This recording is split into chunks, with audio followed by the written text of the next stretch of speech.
All right, welcome back to the Minutemen podcast. Today I got one of our instructors, Rob, and our question for the day was a question someone sent to me. They're trying to buy a concealed carry gun, and the question is Glock 19 Gen 5 with a Aimpoint Acro P2 or a Glock 19 Gen 6 KOA. Which would be the better option to get? I'll let Rob kind of start this off on his thoughts on that. Yeah. So the agency I work, we run Gen 5 17s, and they're milled for RMRs. And as you know, Luke, I just picked up a Gen 6 17 personally that I put a Holosun 507 comp on. I think Gen 5 to Gen 6, it's honestly kind of apples to apples. I personally wasn't a super big fan of previous generations of Glocks, and there wasn't not anything wrong with them. I just felt like they didn't have, what's the word I'm looking for, like grip geometry that like fit my hands, right? Right. Kind of felt like I was holding on to like a bar of soap. I could never get like a good purchase on the gun. The Gen 6 changed that a lot for me. I think they did the better factory stippling. They did the slight palm swells. They did the trigger guard undercut. So when it comes to the grip, it is a completely different gun, at least from my perspective. But I've heard a lot of people say, like, if you have a Gen 5 that you're happy with, then there's really no reason to go to the Gen 6. But if you are wanting to get into a Glock, the Gen 6 is probably the way to go. I will say when it comes to the Acro P2, obviously it's a sample size of one. I had one that started fogging up probably within 1,000 rounds of shooting it. Obviously, Okay. sample size of one. I've talked to agencies that run Acro P2s that have had great success. But I've also talked to other instructors, heard other instructors say that that is one that breaks often in class. But I haven't heard anything on the KOAs. I know they're pretty new comparative to the P2, but I mean, if it was my choice, I'd go with the Gen 6 with the KOA. But then again, that's just me. I don't think you're really going to go wrong with either setup. Yeah, that's a valid point. I know with the Acro P1s, the first gen Acros, those had a lot of issues as far as some glass breakages, battery life. That's kind of why they came out with the P2 pretty quickly. And I've not owned one. I've seen people who have, people who've ran them in matches on duty use, and I know they've had some issues like you talked about with the glass clarity. But from Yeah, my understanding, was that I was just gonna say, like I mean, getting it new, they feel like they're built very well. I mean, it's an Aimpoint product, so yeah, if it's anything, that was kind of my thinking. If it's anything like their, rifle red dots, I think this will be a winner. But obviously, like I said, sample size of one. I didn't have a good experience with that one. I need to obviously get it fixed and run it again and see, if it happens again, and if it does, what round count does it fail at? But yeah, I mean, first glance, like the glass was super clear. The dot was extremely crisp. I know a lot of people like it because they do like being able to kind of that stare down the tube effect of a red dot, right. as opposed to like the open emitters. Talked to a few shooters that like that. But yeah, no, like I said, I need to get mine fixed and continue to run it and kind of see how it goes. But Yeah, so and I know they have a good warranty. they do. Like I said, it's Aimpoint, and you're gonna have a lot of stuff. You're gonna have issues with that first gen product, and I think they addressed a lot of that in the Gen 2. So, but I know the P2 or the Acro costs more than the KOA. So if you we're looking at it as the Gen 5, if someone's got two brand new guns they're looking at on the shelf, the Gen 5 is probably gonna be a little cheaper, but the Acro is gonna cost a little more. The KOA is gonna be a little cheaper, but the Gen 6 is gonna cost a little more. So I think overall you're looking at about the same price for both, just because the difference in the optics and the guns. So if you're looking at the same price, I'd go to Gen 6 because I do like the grip texturing, the like I said, kind of grip ergonomics more on the Gen 6. And I've heard some pretty good things about the KOAs. I think if they're just trying to push the Gen 6 because they're trying to get rid of old stock to make new room for new stock, and it's, several $100s cheaper, then I'd probably go with the Gen 5 if it was significantly cheaper, assuming they're both brand new.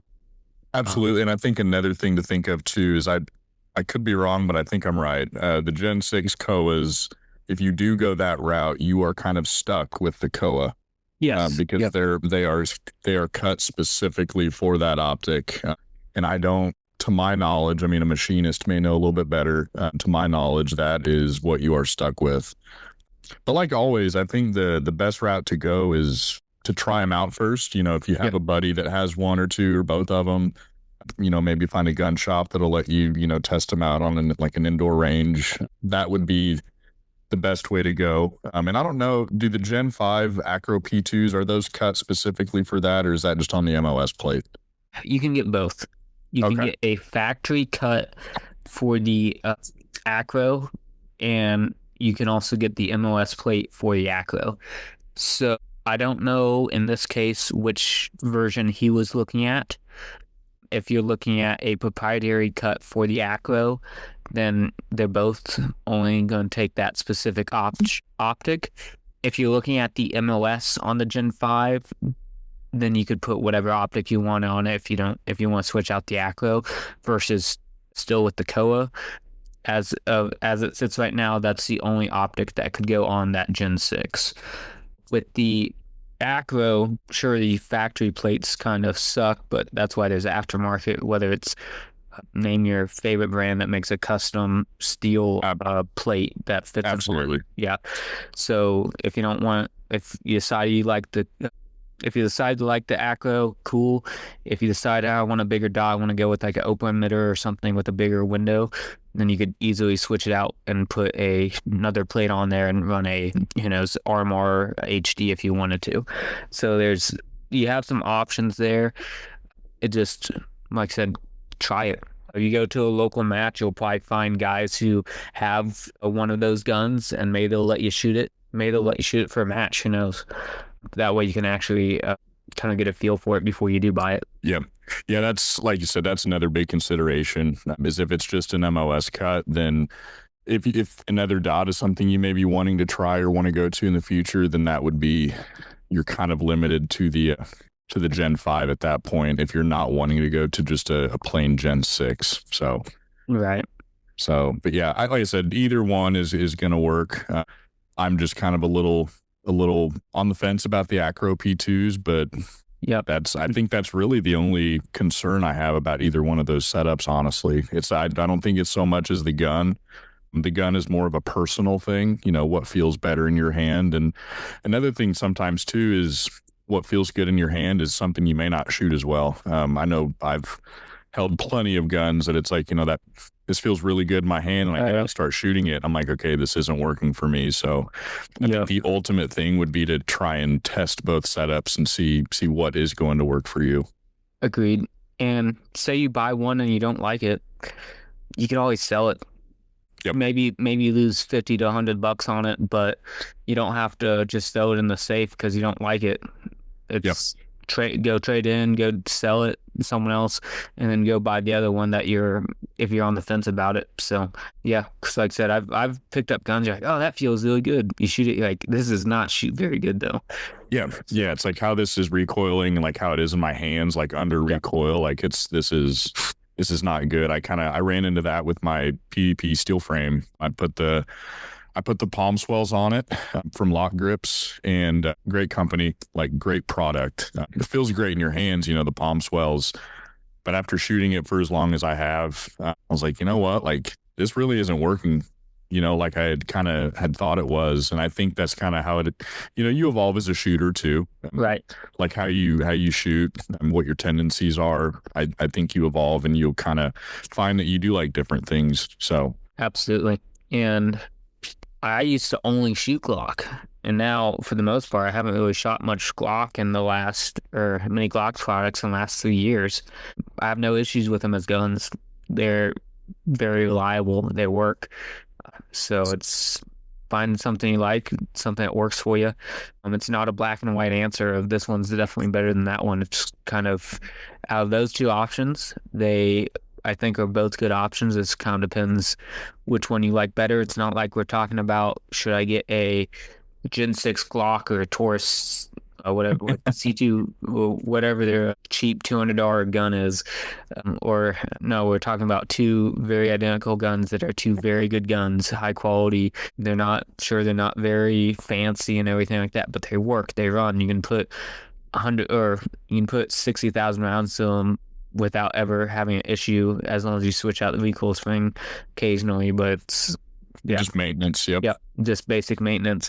We're not talking about should you get this $600 gun versus a budget gun. So I think it just kind of comes down to try both of them and see which one you like better.